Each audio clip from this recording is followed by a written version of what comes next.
හොඳයි එහෙනම් අද ගෙනල්ලා තියෙන්නේ මේකේ පස්වෙනි එපිසෝඩ් එකයි. එහෙනම් අපි වැඩි කතා නැතුව ඉක්මනින්ම වීඩියෝ එක පැත්තට යමු. මේ SLM review.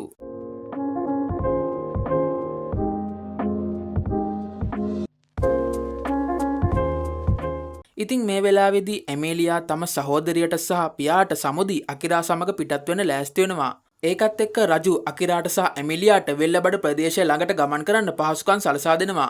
ඉතින් එල්ෆ් රජු ඉස්සරහා නයිට් නිහඬව හිටියේ ඇයි කියලා අකිරාට දැනගන්න ඕන වෙනවා. නයිට් කියන විදිහට තමන් යක්ෂයෙක් නිසා අකිරාට තවත් කරදරයක් වෙයි කියලා තමයි ඔහු නිහඬව ඉඳලා තියෙන්නේ. ඒ වගේම නයිට් අකිරාව අනුගමනය කරන එක යක්ෂ අධිපතිට ප්‍රශ්නයක් නෙමෙයිද කියලත් අකිරාට දැනගන්න ඕන වෙනවා.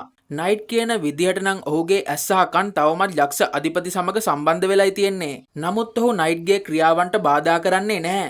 එමිලියා නම් කියන්නේ සමහර විට යක්ෂ අධිපතිට අකිරා සමග එකතු වෙන්න ඕන වෙලා ඇති කියලයි. මොකද ඇය දැක්ක අකිරා මොනතරම් පුදුම සහගතයිද කියලා. නයිටුත් මේක පිළිගන්නවා. මොකද නයිට් පවා දන්නවා සෙවනැලි මැජික් කියන්නේ මේ ලෝකේ නැති දෙයක් කියලා. ඒක නිසා මේක අනිවාර්යයෙන්ම යක්ෂ අධිපතිගේ උනන්දුව වැඩි කරන්න ඇතයි කියලා නයිට් විශ්වාස කරනවා. ඉතින් මේ විදියට කතාබහ කර කර යන අතරතුරේදී තමයි අකිරාට අනතුරක ඉඟියක් දැනෙන්න ගන්නේ. ඒකත් එක්ක අකිරා කරත්තයෙන් බිමට බහිනවා. පේන විදියට මේ ඉන්නේ පැහැර ගැනීම මංකොල්ල කෑම් කරන පිරිසක්. ඔවුන් මේ වෙලාවේදී එල්ෆ් ගෑනු ළමයෙක්වත් අපේට තියාගෙන ඉන්නවා. අකිරා ඒක නිසා ඉක්මනින්ම ඔහුගේ සැගවුණු කුසලතාවය පාවිච්චි කරමින් මංකොල්ල කරුවන් සියරම පරාද කරනවා. එතනින් පස්සේ මොවුන් මංකොල්ල කරුවන්න බැද දමා මෙතනින් මුහුද වෙත ළඟා වෙනවා. එතනින් පසු මොවුන් නැවක ගමන් කරන්න පටන් ගන්නවා. පේන විදියට මොවුන් වරායට තමයි ගමන් කරන්නේ. මේ යන්නේ මෙයාලගේ පළවෙනි නැව් ගමන නිසා එමිලියා අකිරා සමග කාලය ගත කරන්න කියලා හිතුවත් අකිරා මේ වෙද්දී පොතක් අරන් කියවන්න ගන්නවා. පේන විදියට අකිරා කියවන්න කැමති නිසාම තමයි එල්ෆ් රජු මේ පොත් ටික ඔහුට ලබා දීලා තියෙන්නේ. අකිරා ඒක නිසා මේ පොත් කියවමින් මුළු කාලයම ගත කරනවා. කොහොම හරි අවසානයේ මොවුන් බීස්ට් ෆෝල්ක් මහද්වීපය වෙත ළඟා වෙනවා. වරායට පැමිණීමත් එක්ක තුන්දෙනෙක් ඇවිත් අකිරාට සහ එමිලියාට කරදර කරන්න එනවා. අකිරා ඒක නිසා සෙවනැලි මැජික් එකෙන් මේ පුද්ගලයන් තුන්දෙනාගේ ඇස්වලට පහර දී ඔවුන්ව අන්ධ කරනවා. ඉන්පසු ඔහු සාමාන්‍ය විදිහට එතනින් ඇවිදගෙන යනවා. නයිට්ව දැක්ක මිනිස්සු නම් මෙතනදී ටිකක් බය වෙනවා. මොකද මේ නගරයේ මිනිස්සු කළුපූසන්ට බය වෙන්න ලොකු හේතුවක් තියෙනවා. නමුත් ඒ හේතුව නයිට් මෙතනදී සඳහන් කරන්නේ නැහැ. ඉතින් රාත්‍රිය උදාවීමත් සමග අකිරා සහ එමිලියා නවාතැනක රාත්‍රිය ගත කරන්න තීරණය කරනවා. මේ අතරේ තමයි කෙනෙක්ව මුණ ගැහෙන්න කියලා නයිට් මෙතනින් පිටත් වෙන්නේ. පහුවෙනිදා උදෑසන නයිට් එම පුද්ගලයාව රැගෙන එනවා. පේන විදියට මේ ඉන්නේ කම්මල්කාරයෙක්. නයිට් කියන විදියට ඔහු තමයි හොඳම මිනිස් කම්මල්කරු. මොහුව මෙතනට ගෙනත් තියෙන්නේ අකිරාගේ ආයුධ අලුත් වැඩියා කරන්නයි. ආයුධය දැක්ක ගමන් ඔහු තේරුම් ගන්නවා අකිරා ඩන්ජන් එක තුළ ආයුධය හොඳටම පාවිච්චි කරලා තියෙන බව. ඒ වගේම අකිරා කියන්නේ ඝාතකයෙක් කියලාත් කම්මල්කරු තේරුම් ගන්නවා. මේ දේවලුත් එක්ක තමයි නයිට් මේ කම්මල්කරු ගැන තවදුරටත් විස්තර කරන්න ගන්නේ. නයිට් කියන විදියට මේ කම්මල්කරු දැන් කම්මල්කාරයෙක් වුණාට ඉස්සර වීරයාගේ සංවිධානයේ හිටපු කෙනෙක්. ඒක නිසාම ඔහුට සටන්වල පවා හොඳ අත්දැකීම් තියෙනවා.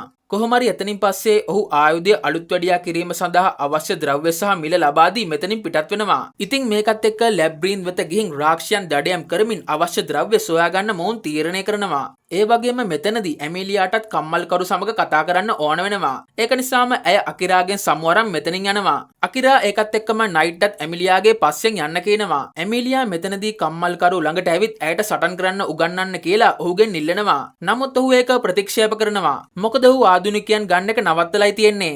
ඒකට හේතුව විදියට ඔහු කියන්නේ ඔහුට හිටියේ හැමෝම එක්ක සටනට බයේ පලා ගියා හෝ මැරුණා කියලයි. නමුත් එමිලියා එහෙම කරන්නේ නෑ කියලා කම්මල්කරුට ඒත්තු ගන්නන්න උත්සාහ කරනවා. මේකත් එක්ක ඇඩේලියාවේ බියකරු සිහිනයයි අමතමින් නයිට් කම්මල්කරු දෙයක් කියන්න පටන් ගන්නවා. ඔහු කියන විදියට ඔහු එකග වෙලා තියෙන්නේ ආයුධ අලුත් වැඩියා කරලා දෙන්න විතරයි. නමුත් නයිට් කියන විදියට අකිරා විතරයි ඔහුගේ ස්වාමියා වෙන්නේ. ඒක නිසා එමිලියා කරන ඉල්ලීම් ඔහුට අදාළ වෙන්නේ නැහැ. ඒ වගේම තමන්ට ඇඩේලියාවේ බියකරු සිහිනය කියලා කියන්න එපා කියලාත් නයිට් කියන්න ගන්නවා. ඉතින් ඇත්තටම ඇයි නයිට්ට බියකරු සිහිනය කියන්නේ? මේක එමිලියාටත් ලොකු ප්‍රශ්නයක් වෙනවා. මොකද එමිලියා හිතන් හිටියේ නයිට්ගේ නම කළුපූසා කියලයි. ඒකත් එක්ක තමයි නයිට් මේ නම හැදිච්ච විදිය ගැන එමිලියාට පැහැදිලි කරන්න ගන්නේ. මේ කතාව හරියටම පටන් ගන්නේ අවුරුදු 100කට කලින්. ඒ කාලේ මහද්වීපයේ තිබ්බ සමෘද්ධිමත්ම නගරය තමයි ඇඩේලියාව කියන්නේ. නමුත් යක්ෂ රජුගේ අනපරිදි මේ නගරයට පහර දීමට නයිට් පැවරෙනවා. මේක ඇත්තටම යක්ෂ භූමිය ආක්‍රමණය කිරීම වෙනුවෙන් සිද්ධ කරන පරිගැනීමක්. නයිට් මෙතනදී කරන්න තිබුණේ බලයේ ඉන්න අයව බය කිරීමයි. නමුත් මෙතනදී හදිස්සියම නයිට්ගේ සහජ බුද්ධිය අවදි වෙන්න ගන්නවා. ඒකත් එක්ක තමයි මේක ගොඩක් දුරදිග ගිහින් විශාල දේපල සහ ජීවිත හානියක් සිද්ධ වෙන්නේ. එදා ඉඳන් තමයි නයිට්ව ඇඩේලියාවේ බියකරු සිහිනය කියලා අමතන්න පටන් අරන් තියෙන්නේ. ඒ වගේම කළුපූසන් කියන්නේ බියේ සංකේතයක් ලෙසත් එතෙන් පටන් හඳුන්වන්න අරන් තියෙනවා. ඉතින් නයිට්ගේ සහ අකිරාගේ සිතුවිලි දැනටමත් සම්බන්ධ වෙලා තියෙන නිසාම අකිරත් මේ කතාව දැනගන්නවා. ඇත්තටම නයිට්ට මේ දේවල් නිසා තමයි ඔහුගේ ජීවිතේ එපා වෙලා තිබ්බේ. නමුත් අකිරාගේ හමුවීම සමග නැවත එහෙම වෙන එකක් නෑ කියලා ඔහුට හිතෙන්න අරන් තියෙනවා. කොහොම හරි නයිට්ගේ කතාව ඉවර වීමත් සමග කම්මල්කරු ඔහුගේ කතාව කියන්න පටන් ගන්නවා. මෙතනදී කම්මල්කරු ඔහුගේ සහෝදරියගේ සොහන ළඟ මල් කලබක් තියාගෙන ඉන්නවා. නයිට් මෙතනදී ඔයාට පලිගන්න ඕන නම් මගෙන් පලිගන්න කියලා කම්මල්කරුට කියන්න ගන්නවා. නමුත් නයිට් කියන්නේ යක්ෂ අධිපතිගේ මෙවලමක් බව ඔහු දන්නවා. ඒ වගේම ඔහුගේ නංගිගේ මරණය නයිට් නිසාවත් යක්ෂ අධිපති නිසාවත් සිද්ධ වෙච්ච දෙයක් නෙමෙයි. එදා නයිට් නගරය විනාශ කර ඉවත් වී යාමත් සමග කම්මල්කරුගේ සහෝදරිය නගරයේ මිනිස්සුන්ව බේරගන්න උත්සාහ කර තිබෙනවා. ඒ වෙලාවේ තමයි යම් මිනිස්සෙක් කඩිමුඩියේ මෙතනට ඇවිල්ලා තියෙන්නේ. ඒ වෙලේ තමයි ජනතාවට උදව් කරන ලෙස කම්මල්කරුගේ සහෝදරිය ඔහුගෙන් උදව් ඉල්ලලා තියෙන්නේ. නමුත් ඒ වෙනුවට ඔහු කම්මල්කරුගේ සහෝදරියව සහ ජනතාව ඝාතනය කරමින් මෙතනින් පලා යනවා. මේ තමයි ඇත්තටම කම්මල්කරුගේ සහෝදරියව ඝාතනය කරපු කෙනා. ඒ වෙන කවුරුත් නෙමේ රාජකීය පරම්පරාවේ ග්‍රෑම් නමින් හඳුන්වන පුද්ගලයෙක්. හැබැයි කම්මල්කරු ඇත්තටම පලිගන්න ගිහින් නැහැ. මොකද ඔහු හිතලා තියෙනවා තමන්ගේ නංගි කරුණාවන්ත කෙනෙක් නිසා පලිගැනීමකින් වැඩක් නැහැ කියලා. මේ අතරේ අකිරා එනවා ලැබ්‍රීන් වෙත ඇතුල් වෙන්න. හැබැයි වික්‍රමාන්විතයන්ගේ තරාතිරම අනුව තමයි ලැබ්‍රීන් වෙත යන්න පුළුවන් වෙන්නේ. මෙන්න මේ වෙලාවේ තමයි එකවරම නගරයේ ලොකු පිපිරීමක් ඇතිවෙමින් විශාල රාක්ෂයන් වගේක් එළියට එන්න ගන්නේ. මේකත් එක්ක ඇමිලියා ඇයගේ බලයෙන් මිනිසුන්ව ආරක්ෂා කරන්න උත්සාහ කරනවා. මෙන්න මේ වෙලාවේ තමයි කිලිකාව නොමගැවපු පුද්ගලයා ඇමිලියාට හම්බ වෙන්නේ. ඇමිලියත් මේ පුද්ගලයාව අඳුරගන්නවා. මේ පුද්ගලයා කලින් ඔහුව හඳුන්වා දීමක් කළා නැති නිසා ඔහු තමන්ව හඳුන්වා දෙන්න පටන් ගන්නවා. ඔහු කියන විදියට ඔහුගේ නම වෙන්නේ අරුම් තෙරෙස්. මේ අතරේ අකිරා රාක්ෂයන් සමග සටන් කරන්න ගන්නවා. මේ වෙලාවේ නයිට් ඇවිත් ඇමිලියාව පැහැරගත් බවට අකිරාට දැනුම් දෙනවා.